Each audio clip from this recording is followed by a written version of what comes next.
ያማረስ ይባላል። የመጣሁት ከባህር ዳር ነው።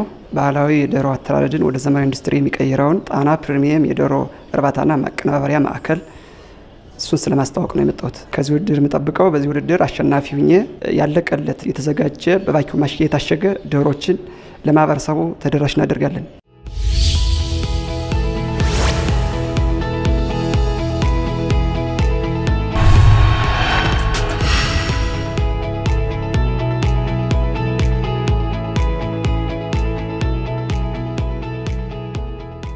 የዚህ ቢዝነስ ዋና ዓላማው 100% ያለቀለት ምንም አየር ባልገባበት የታሸገ የዶሮ ስጋን ለማህበረሰቡ ማቅረብ ነው። የዚህ ማዕከልም ዋና ራዕዩ በቀጣይ 5 ዓመታት ውስጥ በአማራ ክልል ጤናን የሚጠብቅ ለእናቶችም የገበያ ዋስትና የሚሆን የዶሮ ማቀነባበሪያ ፋብሪካ መገንባት ነው ራዕይ ማለት ነው። እንግዲህ ክብር ዳኞች እንደሚታወቀው በሀገራችን በኢትዮጵያ እንዲሁም በተለይ በባህር ዳር እኔ ጥናት በወሰድኩበት የዶሮ ስጋ ብዙን ጊዜ ለጥቅም ወይም ለመብል የሚያገለግለው በዓል ቀን ብቻ ጠብቆ ነው። ይህ የሆነበት ምክንያትም የዶሮ ስጋ ከሌሎች ስጋ ተመራጭ ያልሆነ ሆኖ ሳይሆን እንዲሁም በተለይ ከከብትና ከበሬ ከላም እንዲሁም ከፍየል ከበግ ስጋ በተለይም የተለየ ጥቅም አለው። የተለየ ጥቅሙ ምንድነው? በውስጡ ያለው የኮሌስትሮል እና የስብ መጠን ዝቅተኛ ስለሆነ በተለይ ለህፃናት እንዲሁም ደግሞ ለአቅመ ደካማ ለሆኑ ለምሳሌ የልብ ድካም ላለባቸው እንዲሁም ለምሳሌ ደግሞ የምናለ ለምሳሌ አሁን ስፖርተኞች ነሱን ያስፈልጋቸዋል። ነይን በማስመልከት ይህ ደግሞ በጣም ለጤና በጣም አስፈላጊ ስለሆነ ይህን የዶሮ ስጋ የኔ ዓላማ ምንድነው? የዕለት ምግብ የፕሮቲን ምንጭ ማድረግ ነው ዓላማዬ ማለት ነው። ስለዚህ እነዚህ የዶሮ ስጋ እንደ የባህል ስጋ ብቻ የሆነው እንደ ሌሎች ስጋ በማንኛውም ቀን የማይመገበት ምክንያት በሶስት የተለያዩ ችግሮች ስለተጠለፈ ነው። እነዚህ ችግሮችም አንደኛው ችግር ለማብሰል ዝግጁ የሆነ ዶሮ ገበያ ላይ በአግባቡ መገኘት አይችልም። ሁለተኛ ያለው ችግር የአቅርቦት ክፍተትና እጦት አለ። የአቅርቦት ክፍተትና ምንድነው ያለው? ለምሳሌ ባህር ዳር ላይ የሚያረቡ አሉ ዶሮ የሚያቀነባብሩ አሉ። እነሱ ምንድነው ከአካባቢዎች ጋር ውል የላቸውም ማለት የነሱ ዶሮ እስከሚደርስ ድረስ ገበያው ክፍተት ይሆናል። እኔ ግን ምን አደርጋለሁ? ከአካባቢ እናቶች ጋር የውል እርሻ በመውሰድ እነሱን ዶሮዎችን በመከታተል ዶሮዎችን ከነሱ ጋር ክትል አድርጌ በሐኪም መሰረት ክትል አድርጌ ዶሮዎች ሲደርሱ ቀጥታ ወደ ፋብሪካ ያገባና ተቀነባብረው ቀጥታ ለማህበረሰቡ አደርሳለሁ። ሶስተኛው የዋጋ ተጽዕኖ። የዋጋ ተጽዕኖ እንግዲህ በባህር ዳር ለምሳሌ አንድ ዶሮ የሚሸጠው 1600 ብር ነው። አንድ ፓክ የተደረገ ዶሮ እሱ የዋጋ ተጽዕኖ ምንድነው? ለምሳሌ አንድ እናት በፈለገው ሰዓት መጣ ገበያ ለመግዛት ስትፈልግ 1 ኪሎ መግዛት ይከብዳታል። እኔ ግን ምን አደርጋለሁ? በየብልቱ በመካፈል በሚፈልገው መሰል ለምሳሌ አንዲት እናት የባህል ቃን ግማሽ ኪሎ ከፈለገች ግማሽ ኪሎ፣ 1 ኪሎ ከፈለገች 1 ኪሎ ይህን እናደርሳለን ማለት ነው። ይሄ ደግሞ ምን ያረጋል? እናቶቻችን ምን ያረጋሉ? ይሄን ማለት ነው አቅም የደካማ የሆነ ነፍሳ አንድ ዶሮ መግዛት ካልፈለገች ምን ታረጋለች? ግማሽ ዶሮ እኔ ጋር ማግኘት ይችላል። ስለዚህ ግማሽ ዶሮ አገኘች ማለት በቀላሉ ባልን ታከብራለች። እንዲሁም ህፃናት ማግኘት ይችላሉ። ማንኛውም ሰው ስለዚህ የዕለት ምግብ እናደርገዋለን ማለት ነው። ያ ማለት ከባል ጠባቂነት አውጥቼ የዕለት ምግብ አደርገዋለሁ ማለት ነው። ይሄ ደግሞ ድካም አለው። ድካሙን በምን ፈተዋለሁ?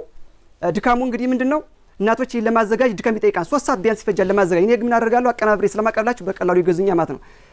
ከሌሎች ልዩ የሚያደርገኝ ከባህር ዳር ካሉት ልዩ የሚያደርገኝ በቫኪዩም ማሸጊያ በማሸጊያ ነው። ቫኪዩም ማሸጊያ ማለት አየር ይወጣለት ማለት ነው። አየር ይወጣለት ስለሆነ ምንም አየር ይወጣ ስለሆነ በጥያቄና መልስ ታዳብረዋለህ። እሺ አመሰግናለሁ። እሺ በጣም ጥሩ አይዶ እንደዚህ ነው የምንፈልገው እኛ። አሁን በጣም ብዙ ዶሮ አርቢዎች አሉ። የሚረባውን ዶሮ የሚያድገውን ዶሮና የሚጣለውን እንቁላል ወደ ቫልዩ አዲሽን ወደ ሴት መጨመር ማለት እሱ ነው።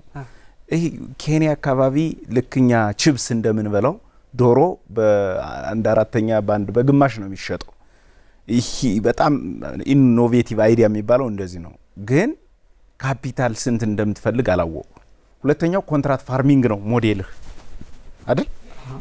ኮንትራክት ፋርሚንግ ነው ሞዴል። የውል እርሻ ስትል ስለሰማው ተጨማሪ የኮንትራክት ፋርሚንግ ሞዴልህ የት ነው ማፕ ያደረገው? ኮንትራክት ፋርሚንግ ሲባል የውል እርሻ ሲባል ማፒንግ ያስፈልገዋል። የት አካባቢ ነው ፖቴንሻል ፖሊትሪ ፕሮዲዩሰርስ ያሉት ሚለውን እሱን ሪሊ ሰርተዋል ወይ? ሳፕላይ ቼንህ እንግዲህ የኮንትራክት ፋርሚንግ አካል ከሆነ ማለት ነው። እሱ ነው ሜቢ ብታብራራ እንጂ አይዲያውን ወድጄዋለሁ። እሺ ካፒታሌ ለመጀመር ያሰቡት ካፒታል 783100 ብር ነው ለመጀመር ማለት ነው። ዶሮ እንግዲህ በተለይ ከሌሎች ስጋ በተለየ ለሳልሞኔላ ባክቴሪያ ተጠቂ ነው። ያ ማለት በጣም አዘጋጀትና ጥንቃቄ በጣም ይጠይቃል። ምክንያቱም አሁን ገበያ ላይ ማያቸው እኔ አይቻለሁ፣ ሱፐርማርኬቶችም ሆቴሎች ጋር ዙሪያ ይቻሉና የሚቀርቡት ዶሮ ምንድናቸው? በቀላሉ በፌስታ የታሸጉ ናቸው። እነሱ ደግሞ ምንድነው ከቦታ ሲጓጓዙ ፍሪጁ ሲቀመጡ ቶሎ ይበላሻሉ። እንደገና ደግሞ ለሳልሞኔላ ባክቴሪያ የተገለጸ ስለሆነ ለአካባቢው ስጋትና እኔ የሚያስፈልጉ ግብዓቶች አሉ፣ ቴክኖሎጂዎች እነሱ ይህን ብር ያስፈልገኛል ማለት ለምሳሌ ቫኪዩም ማሸጊያ ያስፈልገኛል አየሩ ወጥቶ ምንም ምክንያቱም አንድ ቫይረስ ወይም ባክቴሪያ ለመራባት ኦክሲጅን ያስፈልገዋል፣ አየር ያስፈልገዋል። ስለዚህ አየሩን የሚያስወጣ ያስፈልገኛል ይህን ባህላዊ ፌስታል ለመተካት።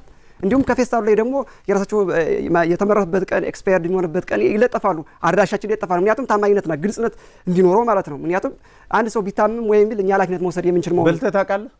በልቼ ዶሮ? አዎ ኖ ዶሮማ በልተህ ታውቃለህ? ፓክድ የሆነውን ፕሮሰስ የሆነውን ዶሮ በልተህ ታውቃለህ ወይ? እሱን አዲስ አበባ ላይ ይቻለው ፓክድ ይደረጋል። እዚህ ባህር ዳር ግን የለም። ቴስት አድርገው ታውቃለህ? ጥያቄ አው ቴስት ቀምሻለሁ። አዲስ አበባ ላይ ነው አዲስ አበባ ላይ ቀምሻለሁ። ሆቴሎች ላይ ቀምሻለሁ። ሸራተን ሆቴል ለሰሳባጂ የነሳለ ቀምሻለሁ። እዚያ ላይ ቀምሻለሁ። ግን የሆነ ጥራት እንትን አለው ማለት ምንድነው? ያ ለምሳሌ ወደ ወሎ እርሻ ልገባ ነው። ወደ ወሎ እርሻው ምንድነው? እነሱ የወሎ እርሻ የላቸውም ብዙዎች አሁን አብዛኛው። እኔ ግን የኔ ግን ራይ ሞዴሌ ማለት ሪል ሞዴሌ የኔ ያረኩት ማንን ነው? ጆን ደብሊው ታይሰን የሚባል የአሜሪካ ውስጥ የተቋቋመ ድርጅት አለ። እሱም እንደሚያደርገው ከአካባቢው ጋር ውሎችን ይወስዳል። ከመቶና ከዚያ በላይ እናቶችን አንድ ላይ ያረግና በቃ ዶሮ ያረቡለታል። ዶሮዎችን ምርጥ የሆኑ ዝርያዎችን መርጦ ይሰጣቸዋል። ከዚያ በኋላ ክትል ያረጋል። ምንም እንደተመገቡ ምን እንደበሉ ከታተልና ከዚያ በኋላ ልክ መጨረሻ በዶክተር እያስመረመረ ንጹህ የሆኑ ዶሮዎችን እየተከበ ያቀነባበረ ያቀርባል። እኔም የሱን ሞዴል ለምከተልና እናቶች ጋር ኮንትራት ፋርሚንግ እሱ ነው። ትሬሰቢሊቲ የሚባለውን ወይም ደግሞ የት ነው ዶሮ የመጣ የት ነው ስጋ የመጣ የሚለው ፋይናሊ ተጠያቂ ያደርጋል። ትሬሰቢሊቲውን ያረጋግጥልሃል። በጣም ጥሩ ነው የሚሆነው። ዋናው ግን አንተ ቴስት እንድታደርገው ግን ፈልጋለሁ። ምክንያቱም ሀባብ ላይ ምን ችግር ገጥሞ እንደነበር ስለማውቁ አንዳንዶቹ በጣም ቴክኖሎጂውን ይወዱታል፣ እነሱ ግን ቴስት አያደርጉትም። እንዲህ አይነት ነገር እንዳይገጥምህ ነው እንጂ እኔ እንትኑ ወድጄዋለሁ በግሌ። ቆንጆ ብራቮ።